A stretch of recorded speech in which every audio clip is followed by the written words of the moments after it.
High voltage ম্যাচে মুখোমুখি হয়েছে বাংলাদেশ বনাম দক্ষিণ আফ্রিকা। নিউ ইয়র্কে নাসাউ কাউন্টি ক্রিকেট স্টেডিয়ামের শুরুতে টসে জিতে ব্যাটিংয়ের সিদ্ধান্ত নেয় সাউথ আফ্রিকা। দক্ষিণ আফ্রিকা দুর্দান্ত শুরু করলেও তানজিদ হাসান সাকিবের বলে ধরা খান।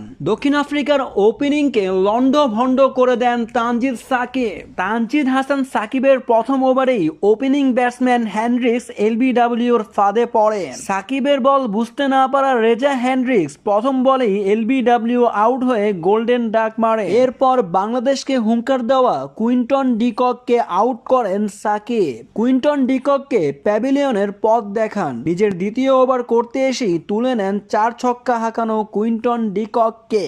তানজিদ হাসান সাকিবের বলে আউট হয়ে সাজঘরে ফিরেন স্টাফস, যেখানে 5 বল খেলে 0 রান করে আউট হন স্টাফস। অনূর্ধ্ব-19 বিশ্বকাপ জয়ী এই তারকা এদিন 4 ওভার বোলিং করে মাত্র 18 রান দিয়ে 3টি উইকেট শিকার করেন। তার ইকোনমি রেট ছিলেন 4.5।